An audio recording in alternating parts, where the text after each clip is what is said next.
Your lungs are screaming. Limbs are bound by invisible ghosts. Icy liquid is squeezing in from all sides, dredging you into eternal silence. Have you ever felt this primal fear of water? Like those people struggling in chaos on screen, seemingly drowning? Although they were swimmers at the first modern Olympic Games in 1896, being pulled into the icy water was a struggle for life. Even the champion, Hajos, recalled the frigid water almost gave him cramps. His will to survive completely overwhelmed his desire to win. This was people's understanding of swimming back then. Water is nearly 800 times denser than air, and over 50 times more viscous. Water monsters grab every inch of your body and drain your every ounce of strength. How to overcome it? The answer was primitive and pure. Use more force.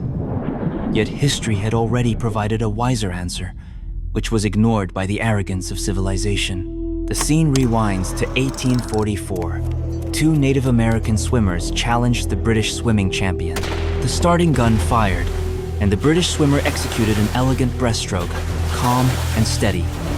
Meanwhile, the other lane erupted in chaos. The two barbarians swung their arms like windmills, alternately slamming into the water, their legs kicking haphazardly, creating a spray of water everywhere.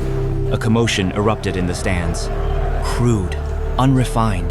Gentlemen shake their heads, but their disdain quickly froze on their faces. At the finish line, the savage windmill crushed the civilized breaststroke by a huge margin. The British were shocked, but the dignity of the Victorian era made them unable to accept this non-European victory. The Times scathingly commented that this swimming style was devoid of beauty and full of barbaric violence, and that we must question whether it should be introduced into civilized countries. They were wrong. In their view, water was merely an obstacle. The essence of swimming lay in displacing water in the least effortful way, and that seemingly frantic churning actually concealed a fundamental truth of fluid mechanics. The more and faster you push water backward, the greater the forward thrust the water gives you. That savage windmill-like motion is the most straightforward manifestation of Newton's third law. London's embarrassment didn't last long. 30 years later, the Englishman Truchen witnessed this style again in South America and brought it back to Europe. However, in an effort to preserve the dignity of civilization, he made an awkward modification: windmill arms paired with breaststroke legs. This clumsy hybrid, known as Truchen's style, increased speed but missed the essence.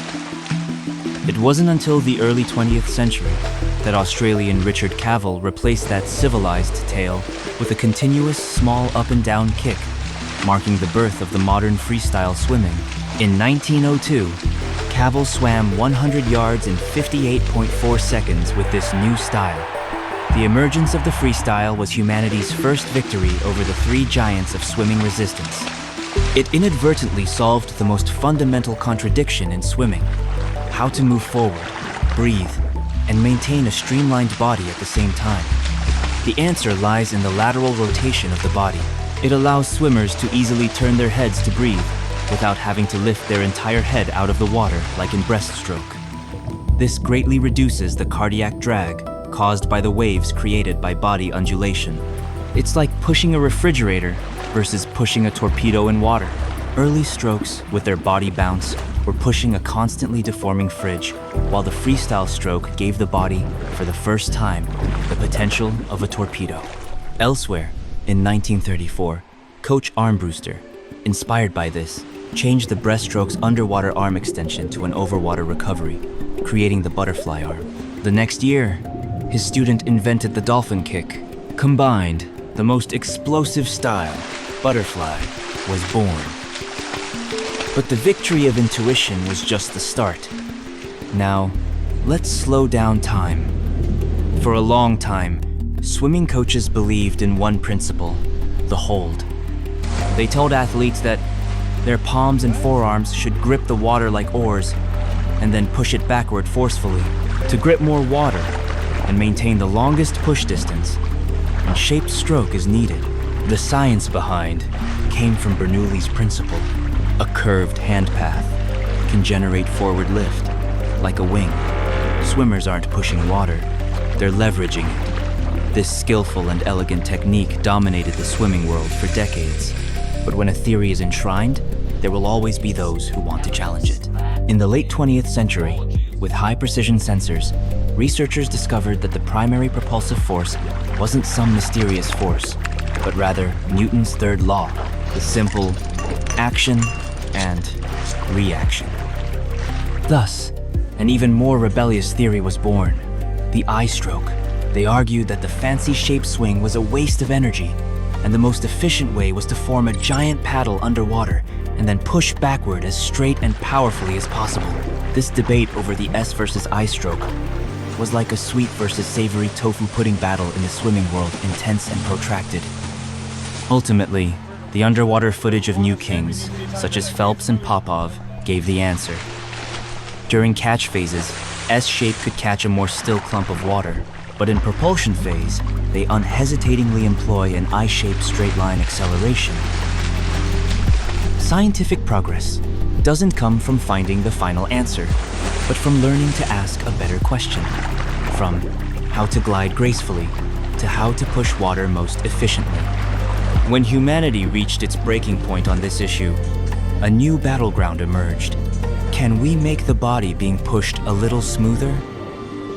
In the 21st century, after overcoming wave-making resistance and shape resistance through freestyle swimming and streamlined postures, humans finally declared war on the most subtle yet stubborn third behemoth, frictional resistance.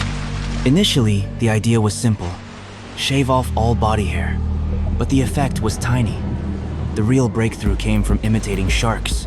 Shark skin is covered with tiny V-shaped dermal teeth, which reduce turbulence. On the eve of the 2000 Sydney Olympics, Ian Thorpe, wearing a black swimsuit with a sharkskin-like structure, broke the world record 3 times in 48 hours, creating giant waves in the pool. Sharkskin swimsuits opened Pandora's box, igniting a frenzied arms race. This race culminated at the 2009 Rome World Championships. The new LZR racer suit, with polyurethane panels, acted like a powerful compression suit that sculpted the athlete's body into a perfectly streamlined shape. The result was devastating. 31 world records broken in 40 events. The pool became a testing ground for tech doping. Phelps said that wearing it made him feel like a rocket. What was the race testing now? Skill or suit? When tech advances fast enough to overturn the fundamental logic of a sport, a halt to the rules becomes inevitable. In 2010, FINA completely banned swimsuits made of non-permeable materials. The sharkskin era came to an abrupt end. But this swimsuit controversy brought us back to the most fundamental question: what exactly is our relationship with resistance?